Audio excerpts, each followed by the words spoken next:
Yes, hello people, welcome back to the channel, Football Therapy, with me, your host, Jan. I hope you're doing well, mate. I really do hope that. Welcome back to the studio, and welcome back to Chelsea News. Today, we're speaking about lots of Chelsea news. That's right, the leaked first game of the season comes out later, but you can get it here first, or the source that I'm getting it from. Mason Mount, Chelsea rejects the first bid from United, but they will be back. They'll be back. A general update and consolidation of the situation from Liam Twomey of The Athletic yesterday, and a separate update from Simon Johnson of The Athletic in isolation. So there's lots to get into. I thank you for joining me today. I thank you for your interactions and continued support. So do consider dropping a like on the video. Subscribe only if you want to, but if you choose to do so, you should hit the sweet, sweet bell, baby. And those of you who are already subscribed and you're yet to hit the bell, just do it, mate. Alright then, let's get out of the way first. Chelsea's first game of the season in the Premier League, playing Liverpool. There you go. High profile game for you. So saith Sam _C345, who is a Twitter account that has been reliably leaking starting lineups throughout the season on social media for mostly Manchester United and Chelsea Football Club. Generally, he gets it right. So this is a man to be believed. And Chelsea's opening game of the season will be against Liverpool. Silver lining being it's at Stamford Bridge. If, excuse me, if you start the season with a home win. Now, we used to be really good at home years ago. But should we find a way to do that, you know, gather some momentum, what an opportunity to have a thunderous start to the Premier League campaign, beating those Scousers, Liverpool, on the first day. They will be more upset with that fixture than us. Excuse me.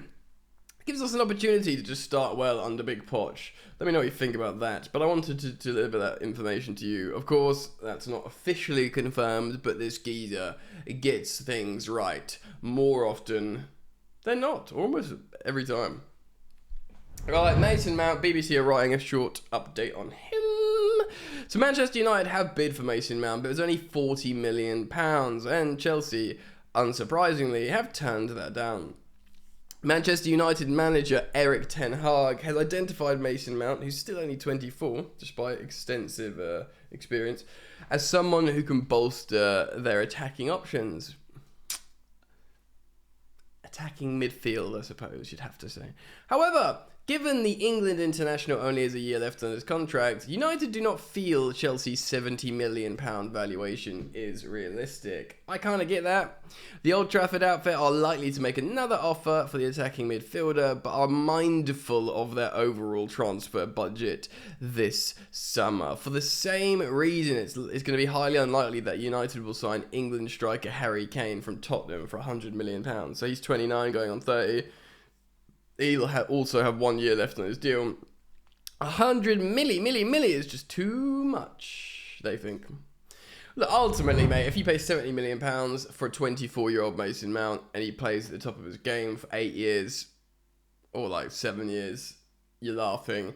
Even if you pay 100 million for Kane and he plays at the top of his game for 3 years, but as like a Harry Kane striker, like, you know, you get like 75 Premier League goals out of him, a bunch of assists, and a guy who gets, you know, I don't know, it could be worth it, really. Anyway, Mason Mount, he wants to go.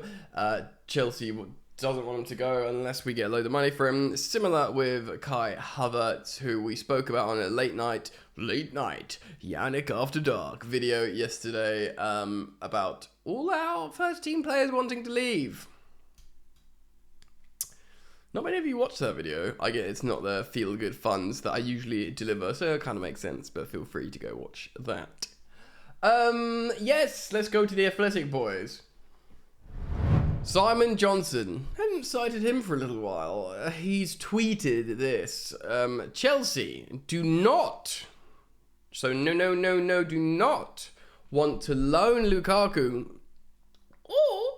Koulibaly to anyone, let alone Inter Milan. Clearly, the plan is to get the transfer fees agreed for players who want to leave this summer. Obviously, don't want a repeat of what happened to people such as Bakayoko and Batshuayi, who became permanent loanees or perennial loanees. You could also add Baba, Bakayoko, and Batshuayi.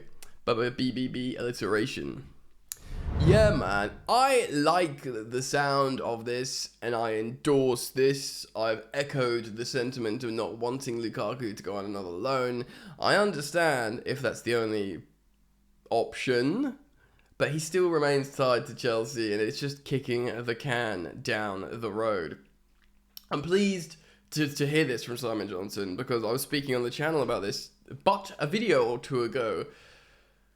You know, again, Inter Milan, I was talking about, well, you know, you're getting the squad.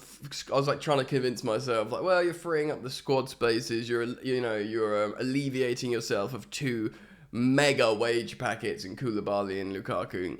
But the truth is, they're both in their 30s or will be in their 30s, and they're just radically depreciating assets. And yeah, just flog them. Flog them now. Sell the footballers. Sell the footballers. That's what we got to do. Even if we take L's all over the gaff, we've got to get to a point where we've got a sustainable squad moving forward that's been built by design. And it did all the things we've designed it to do. Now look at you. Let me know if you know that song and reference. Yeah, so, and that's what we need with our squad. I'm just done with, you know, dysfunctional, theoretical Galacticos that all won out. Now, I love that. What a line that was. Now we build. Now we have an ethos, front to back. We know what every player is doing, we know what they're meant to be doing, and we know what we want them to do in the future. And we know how they, what they represent as an asset in the team. And once we've built that structurally with the footballing directors, the players that remain left in the building, they are the ones that would have a culture hammered into them by new coach Mauricio Pochettino. That's what we want, baby. And maybe we'll get that. But Simon Johnson dropping that is music to my ears. It really is. Right then, this is just a sort of roundup for all of us who wants to reminder of Wagwan in the world of Chelsea Football Club. Simon Johnson and Liam Twomey Wright on The Athletic. Another transfer window is upon us. My word. And it's official opening day, which was yesterday, of course, means we're going to be hearing a lot about Chelsea in the coming weeks, about potential signings and looming departures. Of course, yesterday morning's video, I spoke and cited some articles suggesting Chelsea could sign as much as, drumroll please, 6 new players.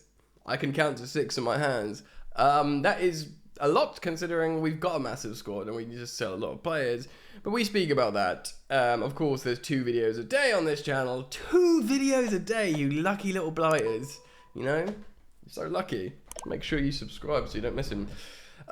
Yes, so the club ownership's led by Todd Bowley and Badad Iqbali of Clear Lake Capital will continue to be aggressive in the market despite their massive recruitment drive over the first year of in charge, yielding a humiliating 12th place in the Premier League. While the number of players leaving Stamford Bridge before the window shuts for the most major footballing countries on September the 1st is expected to hit double figures. 10 plus. Maybe up to 15, so say the publications. Of course, we've referenced that before. Here, The Athletic outlines the positions Chelsea are looking to strengthen over the next couple of months and details of some of the players they've been tracking and highlights for those who are saying goodbye. So just as a roundup to make you sad, the last 3 transfer windows. January 2023, nearly 400 million quid. Enzo, Mudryk, Badiashile, Madueke, Gusto, Andre Santos, David Dedro Fofana, and the loan of Joao Felix. The previous window, which of course was last summer, 2022, we spent 242 million on Fofana. Good. Kukurea, bad. Sterling, unsure. Koulibaly, unsure/bad. Kandi Chukwuemeka, good. Aubameyang, bad. Oh, Jesus Christ. Gaga Slonina, good, I think. And loan Zakaria, bad. That, in hindsight, is not a good window. No, it's not. And the January before that, pre-takeover, we signed no one. Zido. So, this is what everyone wants to hear. How much money... I'm bleeding, bro. Can you see that? That's my cat. Mia, she's a little turd. How much money is going to be available this summer? Come on, give me the answer. Give me the numbers, boys. After back-to-back windows of huge spending and a disastrous season, we've really got to hammer that in as much as possible. And fair enough, because it's all true.